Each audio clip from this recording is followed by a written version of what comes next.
Relembrando então, nós estamos trabalhando com uma opção de investimento, onde ocorre um desembolso de R$500 no instante zero e existem previsões de receita da ordem de 200, 300, 300 e 400 nos meses consecutivos. Esse projeto, com a taxa de 5%, como foi visto, mostrou-se viável. Imaginamos que, se essa taxa for aumentando, o projeto pode continuar viável, entretanto, com um valor presente líquido menor. É o que essa tabela vem mostrar. Se a taxa empregada fosse de 20%, o VPL diminuiria de 500 e pouco para 241. Se a taxa fosse 30%, diminuiria ainda para 107,96 e assim por diante.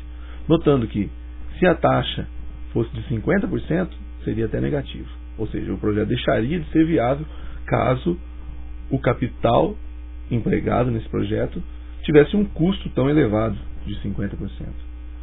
A taxa de 41,12% é, portanto, a taxa que zera o VPL. Ou seja, essa é a taxa que nós chamamos de taxa interna de retorno. É uma taxa intrínseca ao projeto. Ou, em outras palavras, o projeto é viável até quando se paga esse absurdo, digamos, de 41,12% ao mês, como custo do capital, mostrando que o projeto é um projeto que tem uma grande chance de ser viável. Nós vamos agora efetuar o cálculo pela HP Financeira. Limpando a tela, o mesmo cálculo, como foi feito para o VPL, pode ser feito para a taxa interna de retorno. Limpei a tela, eu informo o valor 500 negativo, change signal, é o valor do cash flow 0. Depois, 200, cash flow 1. 300, cash flow 2. 300 novamente, cash flow 3 e o último 400, cash flow 4. Informados todos os fluxos de caixa, a calculadora já entende que são 4 períodos. A taxa eu não preciso informar, na verdade é o que eu quero a taxa interna de retorno, que é o IRR. Portanto, tenho que acionar a segunda função e apertar IRR. A calculadora me responde, portanto, que a taxa interna de retorno desse projeto é 41,12%. Resta, portanto, um último cálculo, que seria a taxa interna de retorno do mesmo problema, através do Excel. Nós já temos aqui a representação do diagrama do fluxo de caixa. Com a taxa de 5%, nós calculamos o valor presente líquido. Bom, nós vamos conseguir encontrar a TIR. Vejamos. Eu tenho que usar a função financeira, inserir, função,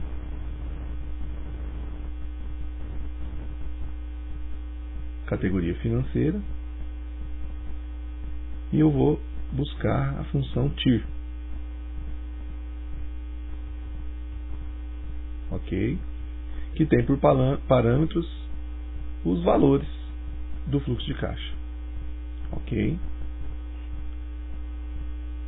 Nós vamos então informar que os valores, aqui sim, pode entrar o cash flow da data zero. Então eu informo todos os valores.